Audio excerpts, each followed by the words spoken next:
here we are in a virtual world that recreates Hadrian's villa the way that it looked in the 2nd century AD, created by Dr. Bernie Frischer. And Bernie, you're here in the virtual world with us. Yes, I'm really Hadrianos. You're seeing me right now. So this is really my place. I built it between 117 and when I died in 138. And now I've come back to Earth and to life to show you around. And I noticed that you have a beard, but I don't think most emperors did before you. One ancient biographer said it was because I had acne and I was trying to hide it, but that is not true. The real reason is I loved Athens and the Athenian philosophical schools, and all philosophers wore beards. And here we are in your villa, which is located outside of Rome. So how long did you work on this? Really, from the moment I became emperor in 117, I started thinking, wouldn't it be good to have a government retreat outside of Rome, but near Rome? And one reason that I thought that was that, unfortunately, in my early days as emperor in 117, I had to put 3 senators to death. So that always made me Ouch. a little bit sheepish about being in Rome. How big is this villa? Well, you would say about 250 acres.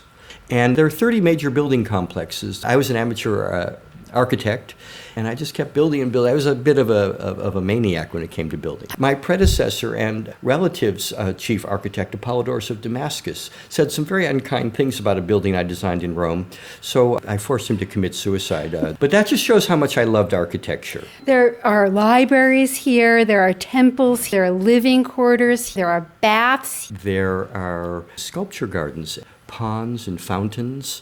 There are dining halls, indoor winter dining halls and outdoor summer dining halls. So you really can have a good time here all year round. And it's kind of a city in miniature, a Rome in miniature. This was fabulously decorated. None of that lower class painted fresco for me. We used only cut marble on the walls and on the floors, and we brought in marbles from all over the empire to use here. Even, we're now looking at this obelisk right in front of me, granite from Egypt. This is somehow expressive of the power of Rome and all of its wealth and resources. Could you take us on a tour of some of the highlights of your villa? I would be happy to do that. So just follow me, and we'll go out to a road that's in front. We can see that the end of the road is a big structure called the Vestibule by you moderns that was the receiving area for all important guests coming from Rome. And, when you arrive, you tend to be a bit grimy and tired, so right next to the vestibule, we put a beautiful bath building. And then when you finish bathing, you could have a meal.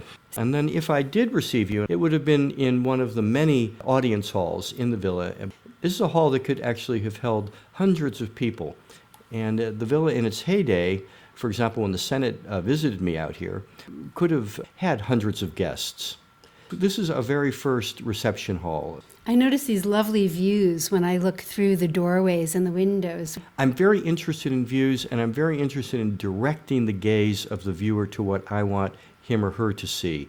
Right now, we're looking straight ahead at a very famous part of the villa, which I think occurs in many textbooks of your young students. It's called the Canopus.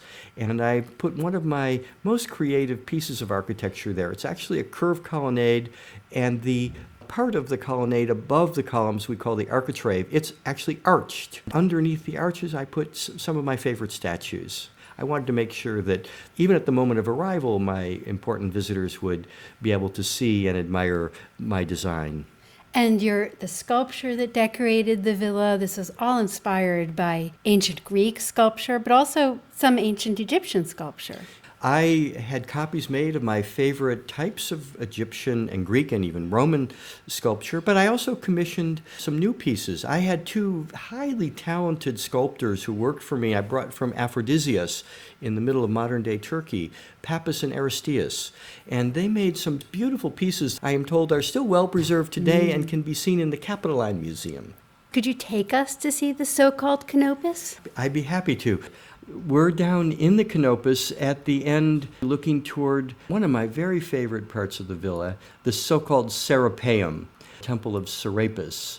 This is not a temple at all, really, but an outdoor dining area where we love to eat in the summer. So I mentioned that after you arrive in the vestibule and bathe, you might be invited to an audience with me, but you also might be invited directly to dine with me.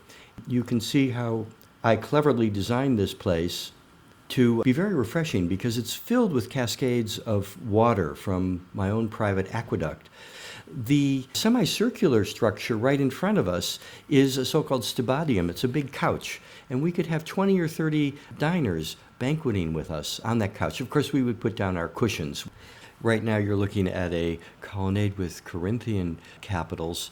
One thing you don't see is something I loved and that I revived in other parts of the villa, the Doric Order. Not so frequently used in Roman imperial architecture, where everything before me tended to be Corinthian. But I love the Doric Order as well. Again, it reminds me of Athens and Greece. I also heard you were a religious man. I am. There's no one more religious than me. After all, I am a future god and therefore have to maintain respect for the gods. I build temples all over the place, including right here at the villa. Should we go visit one? So we've just teleported from the Serapeum to the so-called Roccabruna. That's just a modern name. On top is a temple in the Doric Order. But even more interesting is the sanctuary of the goddess Isis that I put in a rotunda below.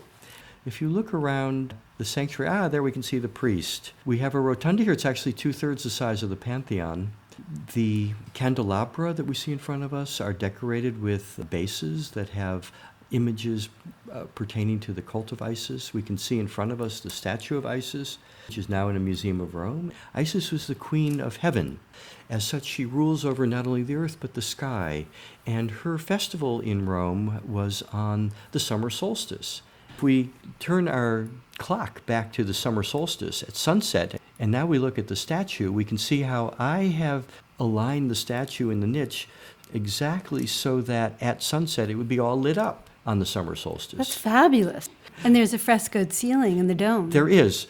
The ceiling had a dome of heaven motif that I put in with the sun god on his chariot at the peak of the dome, the zodiac at the lower register of the dome. And look what we find right over Isis. We find the twins, Gemini. I put them there because the last day of Gemini is the summer solstice. So this is all oriented very much towards the summer solstice and sunset on the summer solstice because that is a day very important to Isis. I'm honored that you gave us this tour. Thank you. You're welcome.